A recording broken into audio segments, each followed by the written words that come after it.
बिस्मिल्लाहिर्रहमानिर्रहीम, अस्सलाम वालेकुम नाज़रीन, मैं हूं बाबर हयात और आप देख रहे हैं 24/7 उर्दू न्यूज पर होम एक्सपेंस के ताउन से बाबर हयात शो। नाज़रीन, आखिर पाकिस्तान क्रिकेट बोर्ड की जो नई सिलेक्शन कमेटी है उसने पाकिस्तान के स्क्वाड का ऐलान कर दिया है। अब ये फाइनल स्क्वाड नहीं है, ऑब्वियसली ये एक ड्राफ्ट स्क्वाड है। ये वो समझ लीजिए कि प्लेयर्स हैं जिनको ट्रेनिंग कैंप के लिए बुलाया गया है और न्यूजीलैंड के खिलाफ जो स्क्वाड है वो इस ट्रेनिंग कैंप के इख्तिताम पर उसका ऐलान किया जाएगा और साथ ही नए कप्तान का भी ऐलान किया जाएगा। अब राइट नाउ ये जो इसको आप कह सकते हैं कि मुजव्वज़ा स्क्वाड है, ये प्रोबेबल्स हैं जो कि शामिल हो सकते हैं न्यूजीलैंड के खिलाफ स्क्वाड में। और ऑब्वियसली पाकिस्तान के जो सिलेक्शन कमेटी है उसने एक पूल बनाया है प्लेयर्स का, जिसमें से जो इस वक्त अवेलेबल प्लेयर्स हैं उनका एक पूल बना लिया गया है। इसी में से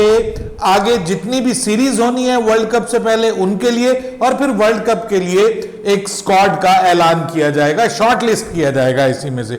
अब बात यह है कि ये जो पहले मैं आपको इस स्क्वाड का बता देता हूं कि इस स्क्वाड में ये जो स्क्वाड है ये ऑलमोस्ट मैंने आपको आज से एक हफ्ता पहले ही बता दिया था कि यही स्क्वाड होने जा रहा है, सबसे पहले आपको बता दिया था।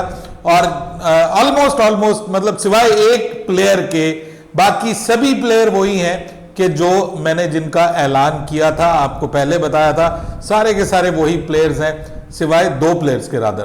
दो प्लेयर्स ऐसे हैं कि जो मैं जिनको शामिल करना चाह रहा था और जिनके बारे में इत्तलात थी कि उनके बारे में कंसीडर किया जा रहा है, लेकिन बाद में उनकी बारी नहीं आई। उसके ऊपर भी हमने बात करनी है कि उनकी बारी क्यों नहीं आई, उनको क्यों मौका नहीं दिया गया, क्या ये उनके साथ नाइंसाफी है या ठीक है ये अब उनकी कहानी खत्म हो गई है।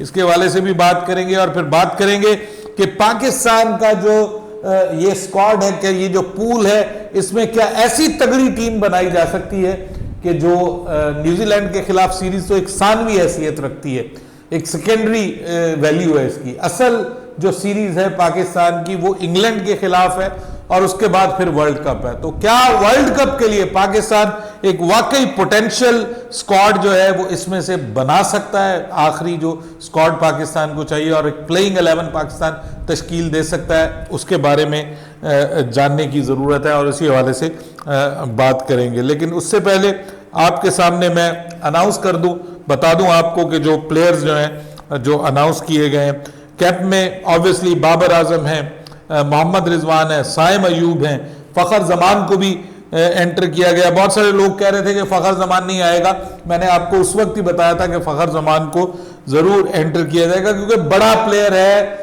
एक सीजन अगर उसका बुरा चला गया तो आप क्या उसको बाहर निकाल देंगे टीम से, ये नहीं होता। बड़े प्लेयर्स को इस तरह से आप मिस नहीं करते। फिर साहिबजादा फरहान मैंने आपको बताया था, हसीबुल्लाह को भी शामिल किया गया, दिस इज गुड, ये भी अच्छा है। मतलब अगर आप समझते हैं कि एक प्लेयर उसमें दमखम मौजूद है, उसके अंदर काबिलियत है, वो अगर एक सीरीज में नहीं चल सका तो इसका मतलब ये नहीं होना चाहिए, खास तौर पे यंगस्टर्स के लिए ये नहीं होना चाहिए कि उसका बेचारे का कैरियर खत्म हो गया। आपने उसको अपने साथ कैरी किया है, साथ लेके चले हैं, तो उसको मौका और दीजिए, आगे तक मौका दीजिए, वरना आपके पास यंगस्टर्स में ऑप्शन ही कौन सी है।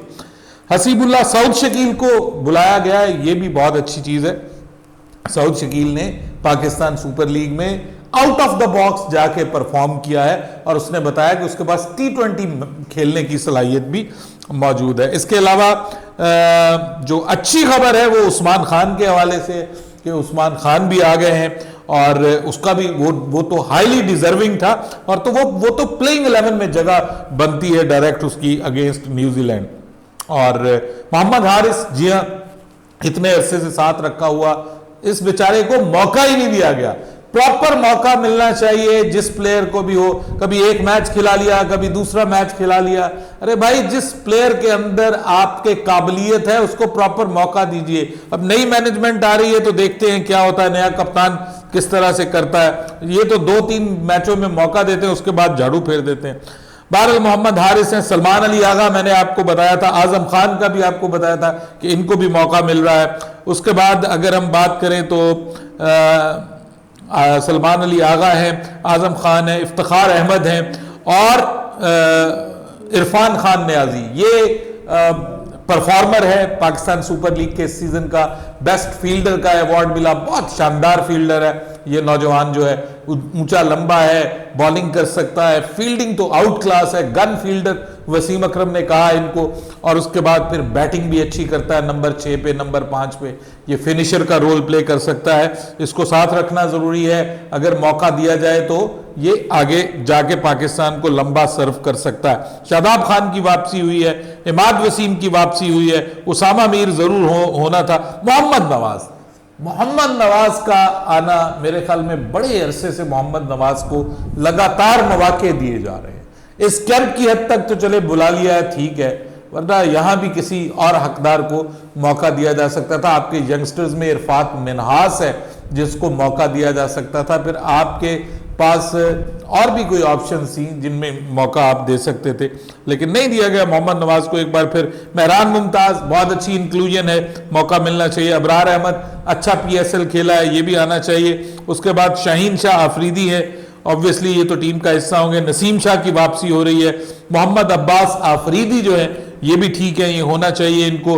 हसन अली को दोबारा मौका दिया गया है, इनका भी PSL काफी बेहतर गया है इस बार और अपनी बॉलिंग फॉर्म को रीगेन करते हुए नजर आए हैं।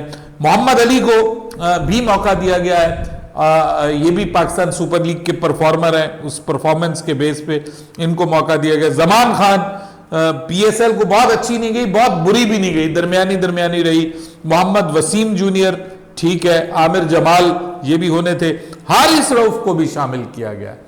हारिस रऊफ जो है उनको मतलब क्या उनकी फिटनेस इस वक्त है इस तरह की, आई थिंक सो कि रिहेबिलिटेशन के पॉइंट ऑफ व्यू से इनको शामिल किया गया है, इसीलिए 29 रुकनी स्क्वाड है, ये 25 रुकनी या 26 रुकनी हम समझ रहे थे, हद 27, तो ये 2 और शामिल हो गए, 29 रुकनी स्क्वाड है। और सबसे अहम और सबसे इंपॉर्टेंट बिल्कुल आखिर में मोहम्मद आमिर को इस बार आप जो है वो देखेंगे बाकायदा कि ये जनाब आप पाकिस्तान की जो किट है उसमें आपको नजर आएंगे। कल रात मुझे एक ईमेल किसी ने फॉरवर्ड की थी, कल रात ही खिलाड़ियों को बता दिया गया था और एक प्लेयर ने मुझे बताया था जो कि इनवाइटेड है इसमें, और उन्होंने मुझे बताया था कि बाबर भाई ईमेल्स आ गई हैं, तो सबको मुबारक जी, जो नए लड़के आए हैं उन सबको मुबारक, और हम उम्मीद करते हैं कि ये जो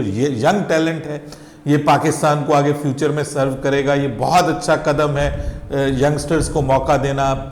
लेकिन हैदर अली को शामिल नहीं किया गया, हालांकि हैदर अली के आखिरी 2-3 मैचेस काफी अच्छे गए और वो रिदम और फॉर्म में वापस आ रहे थे। आई एम नॉट श्योर कि उसको क्यों नहीं शामिल किया गया, शायद इस वजह से कि सिर्फ 1-2 मैचेस में चलने की बुनियाद पे आप जो है वो किसी को ना शामिल करें, ये भी एक पॉइंट ऑफ व्यू है। लेकिन अगर हैदर अली को शामिल नहीं किया जा सकता तो फिर मोहम्मद नवाज को किस बुनियाद पे शामिल किया गया? उसका तो बहुत बुरा ये PSL गया है, मार पड़ी है बॉलिंग में। आप उसको ऑलराउंडर में भी बस एक आध मैच में वो भी थोड़ा बहुत उसका चलना, और अदरवाइज जो है वो बैटिंग में भी नाकाम, बॉलिंग में भी नाकाम, मतलब उसको किस बुनियाद पे मौका दिया गया है? ठीक है, ये बात सोचने वाली है और इस पे गौर करने की जरूरत है। लेकिन बात यह है कि पाकिस्तान क्रिकेट बोर्ड में आपको पता है कि 100% तो फिर वो होता नहीं ना, बीच में सिफारिश अभी भी चल जाती है, कुछ पसंद नापसंद हो जाती है, कुछ आपस की चॉइसेस हो जाती हैं, लेकिन ओवरऑल ये ठीक है। अहमद शहजाद के हवाले से वो बेचारा तो बहुत कोशिश कर रहा है, अब मतलब अब तो उसका दिल ही टूट गया होगा कि यार अगर मैं ये इस स्क्वाड का भी हिस्सा नहीं बन सकता, हालांकि उसका ये जो BPL भी अच्छा गया है, उसने अच्छा खेला है वहाँ पे, PSL में उसको मौका ही नहीं मिला, किसी ने खरीदा ही नहीं है उसको, तो वो बस समझ लें कि अब मुझे तो लगता है कि एक बहुत ही हार्ट ब्रेकिंग है इस फॉर अहमद शहजाद। उसको भी बुला लेते तो कोई हर्ज नहीं था, थोड़ा हौसला हो जाता कि यार मैं अब कम से कम लोगों की नज़रों में आ गया हूँ। लेकिन बहरहाल जब आप एक बार चले जाते हैं, सर ये दुनिया बड़ी जालिम है, यहाँ पे आंख ओझल पहाड़ ओझल होता है, आप एक बार चले जाते हैं तो आपको कोई देखने वाला नहीं होता। यहाँ लोग मर जाते हैं तो उनके घर वाले उनको भूल जाती हैं और याद करने वाला कोई नहीं होता। ये बड़ी बेवफा दुनिया है सर, ये इसकी असलियत और हकीकत जो है ना, बंदे को धोखा खा के इस दुनिया से होती है, अदरवाइज इंसान को पता ही नहीं चलता, इंसान इस दुनिया के पीछे भागता रहता है और आखिर में हाथ में सिवाय मिट्टी के, सिवाय धूल के, सिवाय हाथ मुट्ठी में बंद रेत के ये दुनिया कुछ नहीं है। बस यही है, ये चीज़ें हमें वाजे होती हैं, छोटी छोटी चीज़ों से इंसान सीख जाए तो बड़ा अच्छा होता है। अब देखते हैं ये जो स्क्वाड है इसमें से आपके लिए जो वर्ल्ड कप की टीम बनाना क्या वो पॉसिबल है? जी बहुत सारी ऑप्शंस आ गई हैं आपके पास, ठीक है। अगर आप ओपनर्स की बात करें तो आपके पास ओपनर्स की बहुत सारी ऑप्शंस हैं। मिडिल ऑर्डर का प्रॉब्लम है।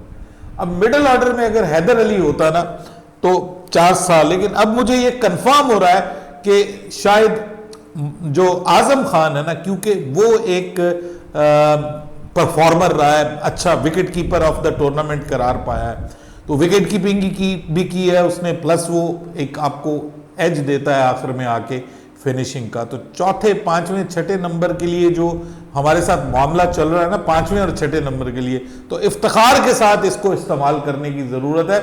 और इस बार मेरे ख्याल में उसको भरपूर मौका दिया जाएगा, उसको सारे मैचेस खिलाए जाएंगे। और जो हम ये सोच रहे थे ना कि पांचवें नंबर पे, छठे नंबर पे कौन होगा, I think so Azam Khan को रखा जाएगा और इसको बतौर विकेट कीपर रखा जाएगा। और मोहम्मद रिजवान जो है वो आपको जो है वो सिर्फ फील्डिंग करते हुए नजर आएंगे, कप्तानी मोस्ट प्रोबेबली उनको मिल जाएगी, तो वो फील्ड करते हुए, कप्तानी करते हुए आपको नजर आएंगे। सो जो पाकिस्तान की मुझे एक पोटेंशियल प्लेइंग 11 बनती हुई नजर आ रही है ना, उसमें बाबर और साइम ओपनिंग करते हुए नजर आ रहे हैं। तीसरे नंबर पे हमें जो है वो ऑब्वियसली मोहम्मद रिजवान नजर आएंगे। चौथे नंबर पे, अब चौथे नंबर पे इंटरेस्टिंग है, सलमान अली आगा को भी मौका दिया जा सकता है। चौथे नंबर पे सऊद शकील भी आ सकता है, ठीक है जी। ये मतलब इन नंबरों पे खेल सकते हैं। और उसके बाद फिर चौथे नंबर के ऊपर फखर जमान को भी लाया जा सकता है, वो भी तैयार हो जाएगा चौथे नंबर पे आने के लिए। उसके बाद अब आप देख लीजिए, पांचवें पे तो कंफर्म है कि इफ्तिखार अहमद है, छठे के ऊपर आजम खान को ले आया जाएगा, सातवां नंबर जो है वो चौथे पे भी आजम खान को लाया जा सकता है जी। ये छठे पे फखर जमान को आखिरी ओवर में पावर हिटिंग के लिए लाया जा सकता है। उसके बाद अगर आप बात करें, सातवें नंबर पे शादाब खान, आठवें नंबर पे इमाद वसीम, नवा, 10वां और 11वां, ठीक है जी। ये अब आप देख लीजिए कि 9वां, 10वां और 11वां 3 फास्ट बॉलर्स आपके आएंगे। और उसमें एक शाहीन शाह अफरीदी है, एक मोहम्मद आमिर है और एक नसीम शाह है। ये आपके 3 फास्ट बॉलर हैं। और जहां पे आपको एक स्पिनर को ड्रॉप करना पड़े, क्योंकि इफ्तिखार अहमद की शक्ल में आपके पास एक प्रॉपर स्पिनर मिड ऑर्डर में मौजूद है जिसको आप यूज कर सकते हैं, वो भी एक ऑलराउंडर है। तो आपके पास जब एज होता है तो आप मुमकिन है कहीं पे आप शादाब को रेस्ट दे दो, या आप इमाद को तो मुश्किल लगता है, शादाब को कहीं पे रेस्ट दे के आप जो है वो ट्राई कर सकते हो एक और फास्ट बॉलर को। आपके पास मजीद फास्ट बॉलर के लिए मजीद 3-4 ऑप्शंस आपके पास मौजूद हैं। माफ कीजिएगा। तो ये पाकिस्तान का अच्छा बेहतर स्क्वाड पाकिस्तान का लग रहा है और काफी तगड़ा स्क्वाड लग रहा है। इससे कम से कम ये जो इमाद वसीम की वापसी हुई है, अच्छा उस्मान खान, उनको मैं फॉरगेट कर गया हूं, उस्मान खान भी चौथे नंबर पे आके बैटिंग कर सकते हैं, तो उनको भी ट्राई किया जा सकता है नंबर 4 के ऊपर। तो उस्मान खान एक बड़ी अच्छी ऑप्शन है, वो भी अब आ गए हैं, पाकिस्तान की तरफ से खेलते हुए नजर आएंगे हमें। उनको ऑब्वियसली पहले मैच से उनको फेंका जाएगा मैदान में और उनको डेब्यू करवाया जाएगा। अब आप अपनी राय दीजिए, आपके ख्याल में इस टोटल को देखते हुए आपका 17 रुकनी स्क्वाड क्या होगा अगेंस्ट न्यूजीलैंड, और आपके ख्याल में प्लेइंग 11 क्या बनती है? मुझे जरूर बताइएगा नीचे कमेंट्स में। बाबर हयात को इजाजत दीजिएगा। अल्लाह हाफिज।